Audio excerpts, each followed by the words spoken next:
உலகமெங்கும் வாழ்கின்ற தமிழ் பேசும் மக்கள் அனைவருக்கும் வணக்கம். மீண்டும் இன்னொரு ஞாயிறு டோக் டு அரசியல் உரையாடலே இணைந்திருக்கின்றோம். இன்றும் என்னுடன் இணைந்திருக்கின்றார்கள் டிபிசியின் அரசியல் ஆய்வாளர் தோழர் தம்பா, தோழர் சிவலிங்கம், தோழர் ஜெகநாதன். மூவருக்கும் வணக்கம். வணக்கம். ஒருவர்களே, இவ்வாறு முக்கியமான விடயமாக சர்வதேச ரீதியாக பேசப்படுகின்ற முக்கியமான விடயமாக அமெரிக்க ஜனாதிபதி உக்ரைன் ஜனாதிபதிக்கு இடையில நடைபெற்ற சம்பாஷணை நேரடியாக ஒளிப்பட்டதை பார்த்திருப்பீர்கள். அது அமெரிக்க ஜனாதிபதி கடுமையாக நடந்து கொண்டதும் அமெரிக்காவை ஆதரிக்கின்ற சிறு சிறு நாடுகள் இதை எவ்வாறு புரிந்து கொள்வார்கள் என்ற விடைகளையும் நாங்கள் கவனத்தில் கொள்ள வேண்டும். எது எவ்வாறு இருந்தாலும் பொழுது உக்ரைனுக்கு எதிரான கடுமையான நடவடிக்கை, கடுமையான கண்டனங்களை அமெரிக்கா தெரிவித்திருக்கிறது. அதிலிருந்து உக்ரைன் ஜனாதிபதி வெளியேறியிருப்பதையும் நாங்கள் காணக்கூடியதாக இருக்கின்றது. இது இவ்வாறு நேரத்திலே ஐரோப்பிய நாடுகளை ஒன்றிணைத்து பிரித்தானியா தனது கூட்டம் ஒன்றை நடத்தியிருப்பதாக தெரிய வருகிறது. இது இன்று சர்வதேச ரீதியாக பேசப்படுகின்ற விடயமாக இருக்கின்றது. இதற்கு அப்பால் நாங்கள் இலங்கை அரசியல் விவாதத்துக்கு செல்வோமானால் இலங்கையிலே பல்வேறு விடயங்களை பார்க்கலாம். குறிப்பாக இன்றைக்கு எரிபொருளுக்கான தட்டுப்பாடு திடீரென்று ஏற்பட்டிருப்பது, நேற்று முதல் மக்கள் வரிசையாக இருப்பதாக கூறப்படுகிறது. அது அங்கே விநியோகஸ்தருக்கு இடையிலே ஏற்பட்ட ஒரு நிதி நிலையின் மூலமாக இந்த நடவடிக்கை எடுக்கப்பட்டிருப்பதாக கூறினாலும் கூட இது தொடர்பாக அரசாங்கம் தனது விளக்கத்தை தெரிவித்திருக்கின்றது. அது ஒரு சில நேரங்களில், ஒரு சில மணித்தியாலங்களில் அல்லது நாளை அது முழுமையாக சீர்திருத்தப்படும் என்று கூறப்படுகிறது. இந்த மாதிரி நடவடிக்கைகள் தான், அதாவது அரசாங்கத்துக்கு எதிராக எதிர்கட்சிகள் எல்லோரும் ஒன்றிணைந்து அல்லது தனித்தனியாக இருந்து அல்லது எதிர்கட்சியை ஆதரிக்கின்ற இந்த தொழிற்சங்கங்கள் இந்த அரசாங்கத்தை எவ்வாறு வீழ்த்தலாம் என திட்டமிட்டு நடைபெறுவதை நாங்கள் காணக்கூடிய இருக்கின்றது. இவ்வாறு நாள் தான் உள்ளூராட்சி தேர்தல் இந்த ஜனவரி, அதாவது மே மாதத்துக்கு முதல் வரலாம் என்பது பார்க்கப்படுகிறது. இந்த நிலையிலே தமிழ் கட்சிகள் 9 கட்சிகள் ஒன்றிணைந்து அது 7 கட்சிகளாக வருகை தந்திருக்கின்றது. இந்த 7 கட்சிகள் மீண்டும் தமிழரசு கட்சி அந்த முக்கிய கட்சிகளை பேச்சுவார்த்தைக்கு அழைத்திருக்கின்றது. பாராளுமன்றத்தில் என்ன பேசுவது என்று தெரியாத நமது தமிழ் எம்பிக்கள் எப்படி இந்த இனப்பிரச்சனை தொடர்பாக பேசுவார்கள் என்று கேள்வி எழுப்ப முடியாமல் இருக்கின்றது. நடைபெற்ற வரவு செலவு திட்ட விவாதத்தில் பார்த்தீர்கள் என்றால் முழுமையாக எந்த ஒரு பாராளுமன்ற தமிழ் உறுப்பினர்களும் சரியான விவாதத்தை முன்னெடுத்ததாக தெரியவில்லை. அதுக்கு முகம் கொடுக்கவும் இல்லை என்பதை நாங்கள் கவனத்தில் கொள்ள வேண்டும். உண்மையிலே இருக்கின்ற பாராளுமன்ற உறுப்பினர்கள் மந்தைகளாகவே இருக்கின்றார்கள் என்று கூறுவதில் நான் எந்த வெட்கப்படவில்லை, கவலைப்படவில்லை. ஏனால் மக்களால் தெரிவு செய்யப்பட்ட பிரதிநிதிகள் தனது கடமைகளை செய்ய தவறிவிட்டார்கள் என்று காணக்கூடியதாக இருக்கின்றது. இப்படியான நிலையில் தான் உண்மையிலே சர்வதேச நாணய நிதியத்தின் 4வது கொடுப்பனவு இலங்கை அரசு கிடைத்திருக்கின்றது. பற்றி பார்க்க போன்றோம். சிவலிங்கம் அவர்களே, இப்பொழுது நடக்கின்ற இந்த விடயங்களை பார்க்கும் பொழுது தமிழ் கட்சிகள், அதாவது வடகிழக்கிலே இருக்கின்ற தமிழ் கட்சிகளுடைய செயற்பாடுகள் மிகவும் பலவீனமான நிலையில இருக்கதை காணக்கூடிய இருக்கிறது. இது ஒரு ஆரோக்கியமான நகர்வுக்கு கொண்டு செல்வதற்கு என்னவாறு நடவடிக்கைகளை தமிழ் கட்சிகள் மேற்கொள்ள வேண்டும், அல்லது தமிழ் கட்சிகளின் நடவடிக்கைகளை நாங்கள் பார்த்து கொண்டு பேசாமல் இருக்க முடியுமா? நீங்கள் குறிப்பிட்டது போல இது ஒரு முக்கியமான காலகட்டம். அதாவது இலங்கை அரசாங்கத்தினால சமர்ப்பிக்கப்பட்ட வரவு செலவு திட்டம் மிக பலராலும் வரவேற்கப்பட்டுள்ளது. குறிப்பாக முன்னாள் மத்திய வங்கி ஆளுநர், நான் நினைக்கிறேன் ஒரு எனக்கு ஞாபகம் வரையிலே முன்னாள் மத்திய வங்கி ஆளுநர், அவர் அடுத்த மாதம் பிரித்தானியாவுக்கு விசேஷ விருந்தினராக வர இருக்கிறார். அவருடைய பெயர் ஞாபகம் வரவில்லை, பின்னர் குறிப்பிடுகிறேன். அவர் இந்த வரவு செலவு திட்டம் மிகவும் ஒரு ஒழுங்கான முறையில் சமர்ப்பிக்கப்பட்டிருக்கிறது என்றும், அதே போல பலர் இந்த வரவு செலவு திட்டத்தை ஆதரித்திருக்கிறார்கள். அதில் அவர்கள் மிக முக்கியமாக குறிப்பிட்ட அம்சம் என்னவெனில், இந்த வரவு செலவு திட்டம் ஒரு பன்முகப்படுத்தப்பட்டதாக இருப்பதாகவும் பல்வேறு பிரதேசங்களினுடைய அபிவிருத்திக்காக பணம் ஒதுக்கப்பட்டிருப்பதையும், இது ஒரு பன்முகப்படுத்தப்பட்ட அடிப்படையில் இருக்கிறதாகவும், அதாவது இவ்வாறு தான் ஒரு ஆய்வாளர் தெரிவித்தார். அதாவது நீங்கள் கூடிய டாக்டர் இந்திரஜித் குமாரசாமி அவர்களே, நிச்சயமாக அவர்தான், இந்திரஜித் குமாரசாமி அவர்கள்தான் இந்த வரவு செலவு திட்டம் பற்றி சிறந்த கருத்துக்களை தெரிவித்திருந்தார். இந்த பின்னணியில் நாங்கள் இலங்கை அரசாங்கத்தினுடைய வரவு செலவு திட்டம் ஒரு பரவலாக்கப்பட்ட நிலைமையில் தேசிய இன பிரச்சனை தொடர்பாகவும் அதிகாரங்களை பரவலாக்குகிற சம்பந்தமாக அரசாங்கம் எதுவும் குறிப்பிடவில்லையே என்கின்ற கருத்தும் இந்த வரவு செலவு திட்டம் தொடர்பான கருத்துக்களில் வந்திருந்தது அவதானிக்கக்கூடியதாக இருந்தது. இங்கு இந்த வரவு செலவு திட்டம் முதன்முறையாக வடக்கு கிழக்கு மாகாணங்களினுடைய முக்கியமான அபிவிருத்திக்கான பணங்களும் ஒதுக்கப்பட்ட நிலையில் தமிழ் அரசியல்வாதிகள் இவற்றை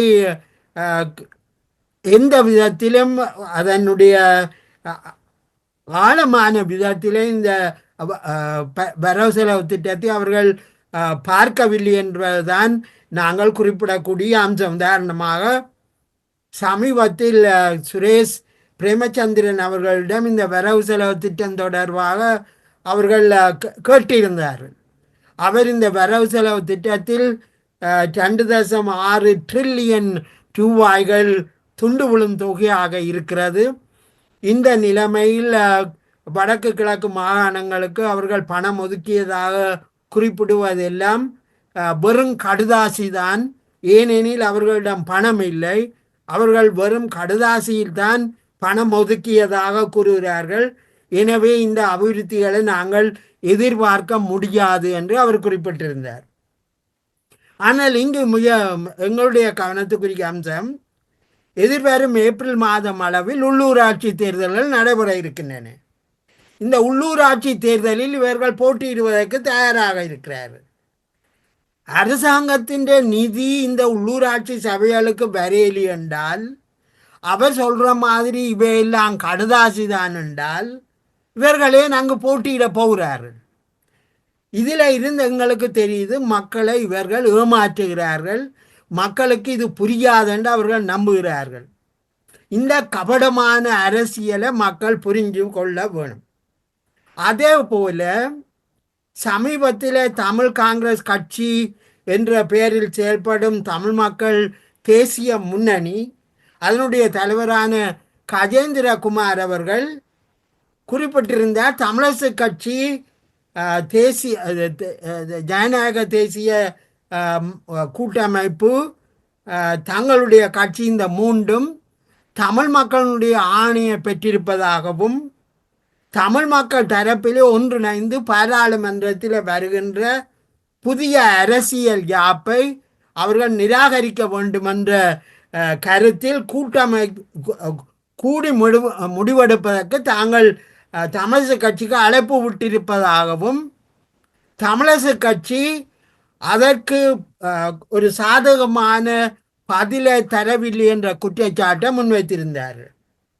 இங்கே எங்களுடைய கவனத்துக்குரியது என்னென்றா, அவர் சொல்கிற கருத்தை தான் நாங்கள் பார்க்கணும். அதாவது இந்த தமிழரசு கட்சி கிட்டத்தட்ட 8 பாராளுமன்ற உறுப்பினர்களை பெற்றிருக்கிறது. இந்த தமிழ் காங்கிரஸ் கட்சி ஒரே ஒரு பாராளுமன்ற உறுப்பினரை வைத்திருக்கிறது. இவர் என்ன சொல்கிறாருண்டா, சுமந்திரன் அவர்கள் தான் இந்த ஐக்கிய ராஜ்ய என்ற அரசியல் யாப்புக்கு ஆதரவாக தேர்தலில் பேசினார் என்றும், மற்றவர்கள் எதுவும் பேசவில்லை என்றும், அவர் தேர்தலில் தோற்றபடியா அந்த ஐக்கிய ராஜ்ய என்ற தீர்மானம் இல்லாமல் போகிறது என்கின்ற கருத்திலே அவர் கூறுகிறார். தமிழரசு கட்சியின் 8 பாராளுமன்ற உறுப்பினர்கள் ஒரே அரசியல் விஞ்ஞாபனத்தை வச்சுத்தான் வாக்கு பெற்றார்கள்.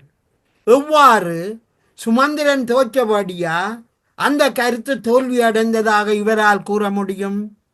இதில் முக்கியமானது என்னென்னா, இந்த கட்சிகள் யாவும், அவர்கள் இப்பொழுது 9 கட்சி கூட்டணி என்று சொல்லுகிறார்கள். இவர்கள் எல்லாம் உதிரிகள். இவர்களால் தமிழ் மக்களை பிரதித்துவப்படுத்த முடியாது. இவர்கள் குடாநாட்டுக்குள் கட்சிகள் என்ற பெயரில் குழுக்களாக உதிரிகளாக இயங்குகிறார்கள். எனவே தமிழ் அரசியலை தீர்மானிக்கிற ஒரே சக்தியாக நாங்கள் கருத வேண்டுமெனில் தமிழரசு கட்சியாகத்தான் அது இருக்க முடியும். எனவே நாங்கள் தமிழரசு கட்சி மேல்தான் எதிர்கால அரசியல் தொடர்பாக அதிகளவு அழுத்தங்களை நாங்கள் பிரயோகிக்க வேணும். இன்றைக்கு நாட்டில் ஒரு ஜனநாயக ஆட்சிக்கான சட்ட ரீதியான ஆட்சிக்கான ஊழல் இல்லாத ஒரு ஆட்சிக்கான வாய்ப்புகள் அதிகரித்து வருகிறது. இந்த வாய்ப்புகளை நாங்கள் பலப்படுத்தி நாட்டில் ஜனநாயகத்துக்கான இடைவெளியை அதிகரிக்கிறதுக்கான விவாதங்களை நோக்கி நாங்கள் செல்ல வேண்டும். இந்த உள்ளூராட்சி தேர்தலுக்கு பிற்பாடு அரசாங்கம் புதிய அரசியல் யாப்பு தொடர்பான விவாதங்களை நடத்தப் போவதாக கூறியிருக்கிறது. எனவே நாங்கள் அடுத்தடுத்து இவற்றை பார்க்கும்போது இந்த அரசாங்கம் தான் கொடுத்த தேர்தல் வாக்குறுதிகளை நிறைவேற்ற படிப்படியாக ஆரம்பித்திருக்கிறது. எனவே தமிழ் மக்கள் இந்த நாட்டில் இப்பொழுது ஏற்பட்டிருக்கிற அரசியல் மாற்றங்களை கவனத்தில் கொண்டு தேசிய இன பிரச்சனைக்கான தீர்வுகளை காணக்கூடிய ஒரு வாய்ப்பான சூழல் இப்பொழுது ஏற்பட்டிருக்கிற நிலையில் அது தொடர்பான விவாதங்களை நாங்கள் நகர்த்த வேண்டும். சமீபத்தில் கரு ஜெயசூரிய அவர்கள் தலைமையிலான அமைப்பு ஒன்று ஒரு அரசியல் யாப்பு வரைவு ஒன்றை முன்வைத்திருக்கிறது. இதுவரையில் அரசாங்கத்தினுடைய கவனத்திற்கு அந்த வரைவு முன்வைக்கப்பட்டிருக்கிறது. எனவே நாங்கள் அடுத்தடுத்த வாரங்களில் இந்த அரசியல் யாப்பினுடைய உள்ளடக்கம் குறித்து, தேசிய இனப்பிரச்சனை குறித்து, தேசிய பொருளாதார கட்டமைப்பு குறித்து நாங்கள் விவாதங்களை நடத்துவது அவசியமானது என குறிப்பிட விரும்புகிறேன். உறவுகள் கற்றுக்கொண்டிருப்பது டாக்டர் டிபிசியின் அரசியல் உரையாடல். நம்ம இப்பொழுது பல்வேறு விடயங்கள் நடைபெற்றுக் கொண்டிருக்கிறது. சிவலிங்கம் குறிப்பிட்டது போன்று புதிய அரசியலமைப்பு தொடர்பாக ஆரம்ப கட்ட வேலையில் அதாவது ஜனாதிபதி மீண்டும் அதை உறுதிப்படுத்தி கூறியிருக்கின்றார். இவ்வாறான காலகட்டத்திலே உள்ளூராட்சி சபை தேர்தல் ஒரு முக்கிய பணியாக இருக்க போகின்றது. வடகிழக்கை பொறுத்த மட்டில் பல முன போட்டிகளை நாங்கள் காணலாம். குறிப்பாக தமிழரசு கட்சி தனித்து போட்டியாக கூறுகிறது. 9 கட்சி என்று 7 கட்சிக்கு வந்திருக்கிறது. மீண்டும் சில கட்சிகள் ஆனாலும் கூட ஆச்சரியப்படுவதற்கில்லை. என்பிபியும் ஒரு சக்தியாக அங்கே இருக்கின்றது. அதை விட சுயேட்சை குழுக்கள் கூடுதலாக போட்டியிடக்கூடாது. இதில் தமிழ் கட்சிகளின் பங்கு என்ன? தமிழ் கட்சிகள் ஒரு ஆரோக்கியமாக செயற்பட வேண்டிய தருணத்தில் மீண்டும் மந்தையாக செயற்பட போகிறார்களா என்ற கேள்வி எழுப்பாமல் இருக்க முடியவில்லை. நீங்கள் எவ்வாறு இதை பார்க்கின்றீர்கள்? வணக்கம், நேயர்களுக்கு வணக்கம். இந்த தமிழ் அரசியலை பொறுத்தவரையில இன்றைக்கு ஒரு திருப்பு முனையில தான் இருக்குன்னு சொல்லலாம். இதுவரைக்கும் அரைக்கிற அந்த அரசியல் யதார்த்தத்துல முடிவுக்கு வந்துட்டு, ஆனால் அந்த முடிவுக்கு வந்தது என்பதை அரசியல் களத்தில் இருக்கிறவர்கள் அதை சரியாக உணர்ந்ததாக தெரியவில்லை. கடந்த ஒரு 30 வருடங்களுக்கு மேலாக இந்த அரசியலில் இருந்த அந்த போக்குகள், அந்த நிர்ணயகரமான சக்திகள் என்று சொல்லப்பட்டவை எல்லாம் ஒரு மாற்றத்திற்கு உள்ளாகி இருக்கு ஒன்று.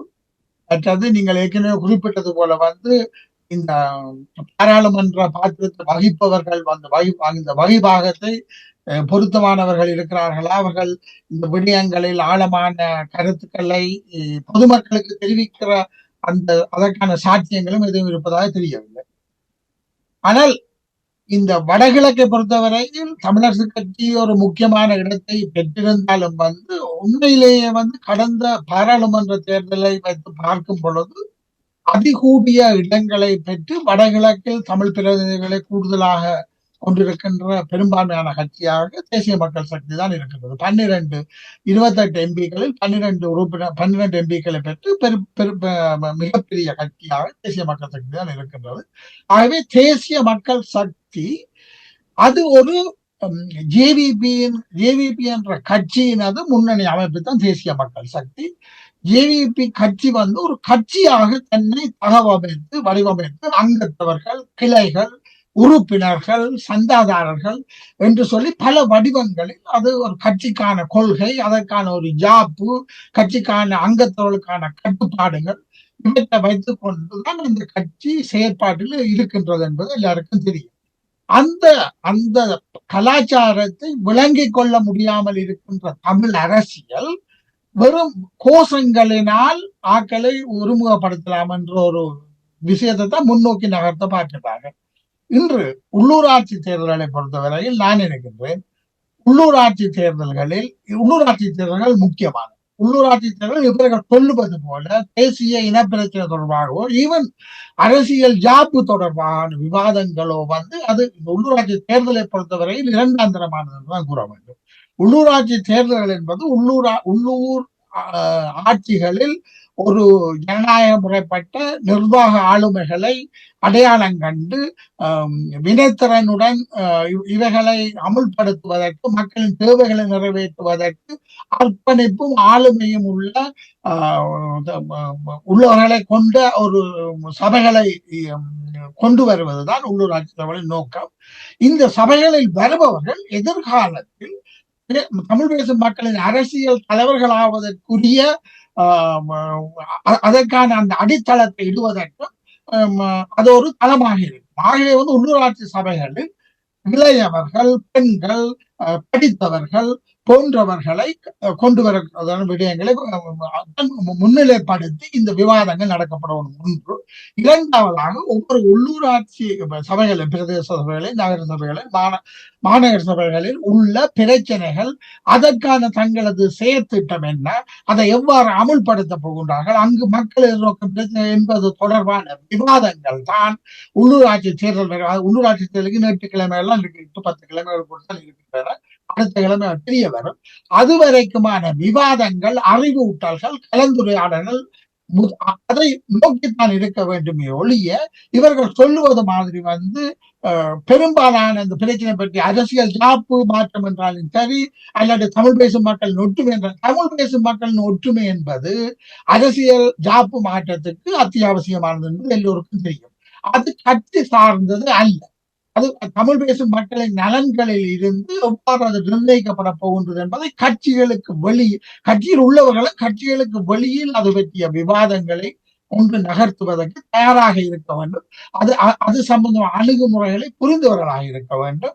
இது தேர்தல் அரசியலுக்கு பாவிப்பதற்காக இந்த ஒற்றுமையை கொண்டு தேர்தல் அரசியலில் வரும் விளைவுகளை வைத்து அதனது தங்களது பிரமாணங்களை கூட்டலாம் என்றோ, அதன் மூலம் அரசியல் யாப்பு மாற்றத்தை இன்ஃபுளுன்ஸ் பண்ண வேண்டும், அது அரசியல் யாப்பு மாற்றத்தின் மீது செல்வாக்கு செலுத்தலாம் என்றோ நினைப்பது ஒரு தவறான கருதுகோளாகும். அதாவது அரசியல் யாப்பு மாற்றம் என்பது இலங்கையில் உள்ள பாராளுமன்றத்தில் உள்ள 3/2 பெரும்பான்மையினாலும் மற்றது அது அடிப்படைகளில் மாற்றம் ஏற்படுவதானால் ஒரு சர்வஜன வாக்கெடுப்பு, இலங்கை முழுவதும் அடங்கிய தமிழ் பேசும் மக்கள், முஸ்லிம்கள், மலையக மக்கள், சிங்கள மக்கள் அனைவரும் உட்பட்டு ஒரு சர்வஜன வாக்கெடுப்பில் வெற்றி அளிக்கக்கூடியதாக இருப்பதானால் அதற்கான பரந்துபட்ட கலந்துரையாடல் ஒன்று அவசியமாக இருக்கின்றது என்பது தெரியும். ஆகவே இதை குறுக்கி தங்களது ஒரு கட்சிகளினதும் தாங்கள் ஒரு தமிழ் பற்றாளர்கள் என்றது போலித்தனமான இந்த கோஷங்களுக்குள்ளும் தமிழ் தேசியம் என்கின்ற ஒரு மறைபொருளாக இன்னும் அவர்கள் நம்பிக்கொண்டிருக்கின்ற அந்த விடயங்களிலும் மையமாக வைத்து இந்த ஒற்றுமையோ அரசியல் ஜாப்பு மாற்றமோ ஏற்படுத்த முடியாது. உதாரணமாக உள்ளூராட்சி சபை தேர்தலுக்கு பருவமாக இருந்தால் உதாரணமாக சிறு உதாரணத்தை கூறலாம். இன்றைய பத்திரிகைகளில் வந்திருக்கின்றது யாழ்ப்பாண ஆளுநர், வடமாகாண ஆளுநர் வலிகாமம் வடகிழக்குக்கு போயிருக்கின்றார். வடகிழக்குக்கு போய் சில அவதானங்களை பத்திரிகைகள் வெளியிட்டிருக்கிறார். தனது இணையதளத்திலும் அதை அறிக்கையாக குறிப்பிட்டிருக்கிறார். அதாவது ஏற்கனவே விடுவிக்கப்பட்ட வடக்கு பிரதேச சபை என்பது யாழ்ப்பாண மாநகர சபைக்கு அடுத்ததாக பெரிய நம்பர்களை கொண்ட 35 உறுப்பினர்களை கொண்ட ஒரு பெரிய சபையாக அது இருக்கின்றது. கிழக்கு 36 உறுப்பினர்களை கொண்ட ஒரு சபை. அந்த சபையில் ஏற்கனவே இராணுவத்தினரால் விடுவிக்கப்பட்ட பகுதிகள் சிலவற்றில் உதாரணமாக வலி வடக்கு என்பது KKS, மல்லாகம், தெல்லிப்பள்ள, மயிலிட்டி போன்ற இடங்களை உள்ளடக்கினது. முக்கியமான மயிலிட்டி துறைமுகத்தை உள்ளடக்கினது. காங்கேசன்துறை இருக்கின்றது, மற்றது பலமான நிலங்கள் இருக்கின்றன. இந்த இடங்களில் விடுபட்ட இடங்களில் கூட கோவில்கள், பாடசாலைகள் இன்னும் இராணுவத்தால் வேலிகள் போட்டு மறைக்கப்பட்டிருக்க என்பதை நேரடி அவதானத்தின் மூலம் தெரிவித்திருக்கிறேன். இது உதாரணமாக சொல்லலாம். இவ்வாறான ஒரு பிரதேச சபையில் உள்ள பிரச்சனைகள் பற்றி இந்த கட்சிகளோ, இந்த சபையில் இதுவரைக்கும் உறுப்பினர்களாக இருந்த இந்த 35 பேரில் யார் எதிர்ப்போ சொல்லாமல் ஒரு கவர்னராக இருப்பவர், ஆளுநராக இருப்பவர் ஒரு விஷயத்தில் எக்ஸிக்யூட் பண்ணுற ஒரு ஆள் அவருக்கான அழுத்தத்தை கொடுக்க வேண்டியது, இந்த பிரச்சனைகளை பற்றி கதைக்க வேண்டியது இந்த சபைகளில் உள்ளவர்கள், சபைகளுக்கு அங்கத்தோழாக வர விரும்புபவர்கள் கருத்திருக்க வேண்டிய விடயம். இதை நான் வேற எங்கும் பார்க்கவில்லை. இந்த விஷயங்கள் பற்றி விவாதிக்கப்பட்டதாக தெரியவில்லை, எங்குமே வரவில்லை. அவர் சொல்லியிருக்கிறார்.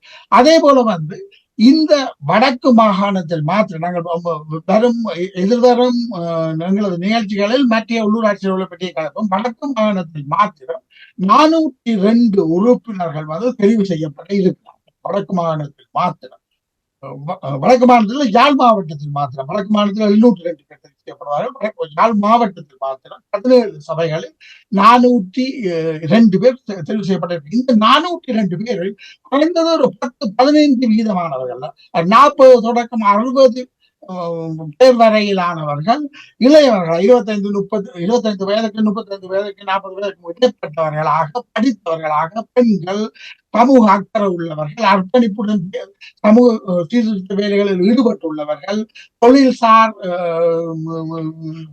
திறமை உள்ளவர்கள், அறிவுள்ளவர்களை ஒரு 10% 15 பேர் தெரிவு செய்து ஒரு சபைக்கு தலா 2 பேராவது அறிவுள்ளவர்களை தெரிவு செய்வார்களா இருந்தால் அவர்கள் உள்ளூராட்சி சபைகளில் தங்களது பதவி காலத்தில் அதில் போக்கஸ் பண்ணி அதிலேயே கவனத்தை குவித்து அந்த வேலைகளுக்கு கூடாக தம்மை பயிற்றுவிப்பதன் மூலம்தான் தமிழ் பேசும் மக்களுக்கான அர்த்தமுள்ள தலைவர்களாக அவர்கள் பரிணமிக்கலாம்.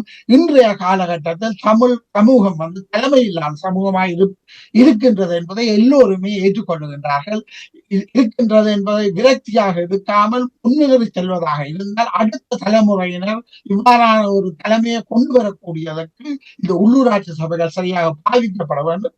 அதற்கான திறந்த விவாதங்கள் நடத்தப்பட வேண்டும். அதற்கான கலந்துரையாடல் மொழிகள் திறக்கப்பட வேண்டும். இதுதான் இன்று எங்கள் கடமை என்று நினைக்கின்றேன். தொடர்ந்து மற்ற விடயங்களில் எதிர்வரும் நிகழ்ச்சிகளில் பேசுவோம். நன்றி. உறவுகள் கேட்டுக்கொண்டிருப்பது டாக் டு டிபிசியின் அரசியல் உரையாடல்.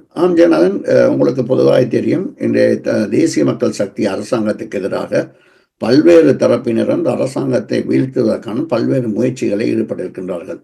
அண்மை காலமாக நடைபெற்ற 2 சம்பவங்களை நாங்கள் உதாரணமாக எடுத்துக்கொள்ளலாம். குறிப்பாக அந்த பாதாள குழுவினால் மேற்கொள்ளப்பட்ட கொலை, அதுவும் நீதிமன்றத்திலே ஏற்பட்ட கொலை, அது பொதுமக்கள் பாதுகாப்புக்கு, அதாவது தேசிய பாதுகாப்புக்கு அச்சுறுத்தல்னு சொல்லி எதிர்க்கட்சிகள் பெரிய அளவிலே அதை எடுத்த பொழுதும் அது பெரிய அளவில் நீடிக்கவில்லை. அது அரசாங்கம் ஓரளவு கட்டுப்படுத்தி விட்டது.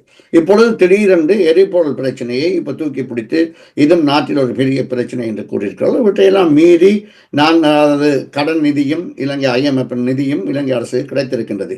இதேவேளை தம்பா இன்னொரு விடயத்தை சொல்லியிருக்கின்றார். வடகிழக்களை பொறுத்த மட்டும் இந்த உள்ளூராட்சி சபையிலே புதிய தலைவர்களை உருவாக்குவதற்கு சந்தர்ப்பமாக பயன்படுத்த வேண்டும் என்று. இவற்றையெல்லாம் பார்க்கும்பொழுது நீங்கள் எவ்வாறு இதை பற்றி புரிந்து கொள்கிறீர்கள்? ஒரு ஜனநாயக கட்டமைப்பிலே இந்த உள்ளூராட்சி மன்றங்கள், அதுக்கடுத்த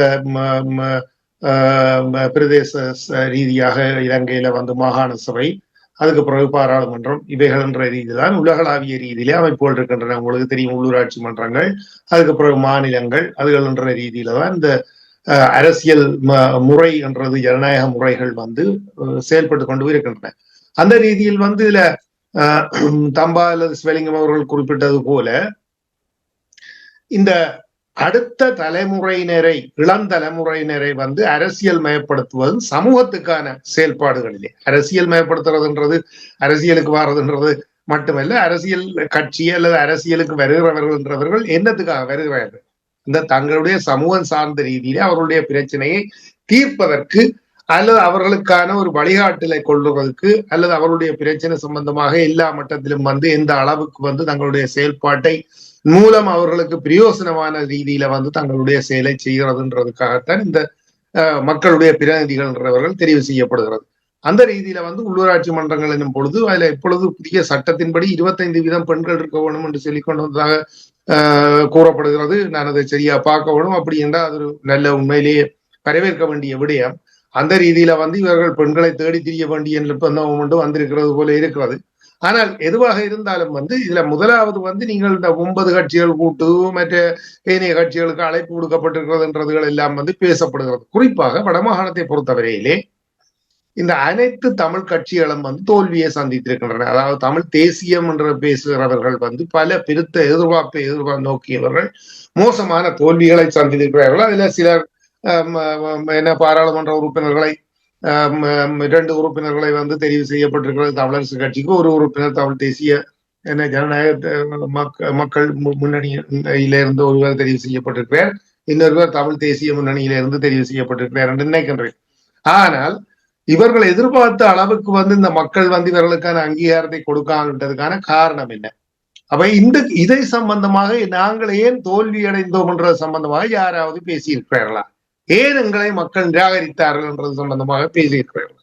அல்லது தாங்கள் இந்த தேர்தலில் தோல்வியுற்றதுக்கான காரணங்கள் என்றதுகள் சம்பந்தமாக இந்த தலைவர்கள் யாராவது, இந்த தோல்வியுற்ற தலைவர்கள் யாராவது பேசியிருக்கிறார்களா? அதுக்கான ஒரு விமர்சனத்தை, சரியான பார்வையை ஏன் என்றதுகள் சம்பந்தமாக எந்த அளவுக்கு தமிழ் மக்களுக்கு மத்தியில இது கொண்டு செல்லப்பட்டிருக்கிறது?